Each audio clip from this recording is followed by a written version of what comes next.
बहुत समय पहले की बात है, जब सृष्टि का हर कार्य नियम से चलता था, तब भी हर जगह एक समस्या बनी रहती थी, विघ्न।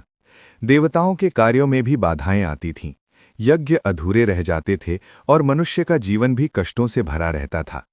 उस समय कोई ऐसा देव नहीं था जो विघ्नों को समझ सके, उन्हें समय पर रोके और सही मार्ग पर चलने वालों की रक्षा करे।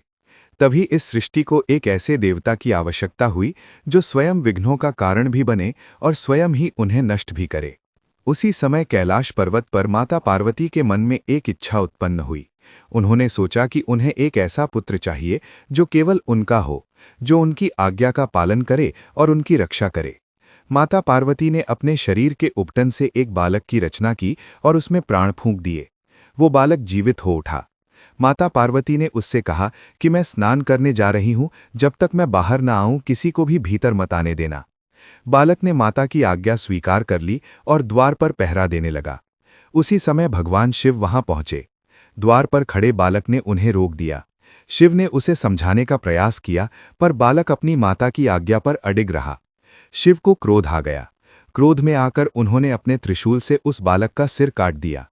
जब माता पार्वती स्नान कर बाहर आईं और ये दृश्य देखा तो उनका क्रोध असीम हो गया।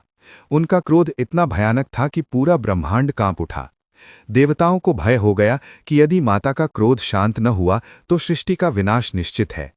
देवताओं ने भगवान शिव से प्रार्थना की कि वे बालक को पुनः जीवित करें। शिव ने कहा कि जिस जीव का सिर उत्तर दिशा में सबसे पहले मिले, उसका सिर लाकर इस बालक के शरीर से जोड़ दिया जाए।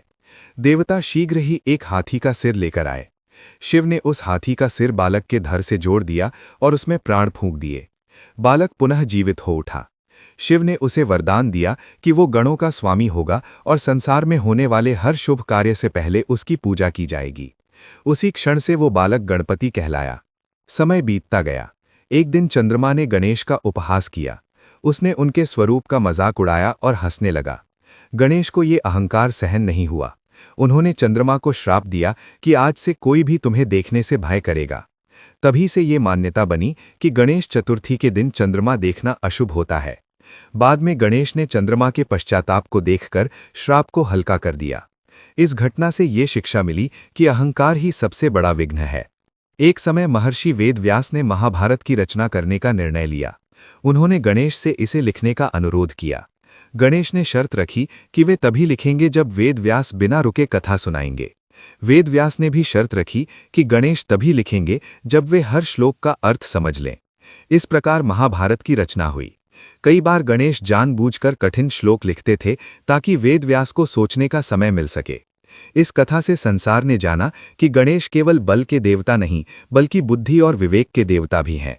गणेश का वाहन एक छोटा सा मूषक है।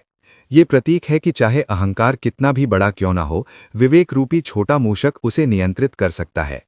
मूषक ये भी दर्शाता है कि जो छोटे रास्तों से चलना जानता है, वही जीवन की गहराइयों तक पहुंचता है। बहुत से लोग ये प्रश्न करते हैं कि गणेश को विघ्नहर्ता क्यों कहा जाता है, जबकि वे स्वयं विघ्न भी उत्पन्न करते हैं।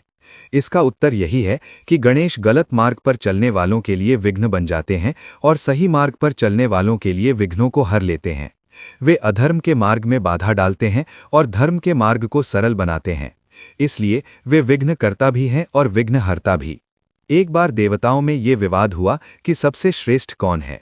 तब एक प्रतियोगिता रखी गई कि जो पूरे ब्रह्मांड की परिक्रमा करके सबसे पहले लौटेगा, वही श्रेष्ठ कहलाएगा। कार्तिकेय अपने वाहन पर सवार होकर निकल पड़े। गणेश ने शांत भाव से अपने माता पिता शिव और पार्वती की परिक्रमा की और वहीं बैठ गए।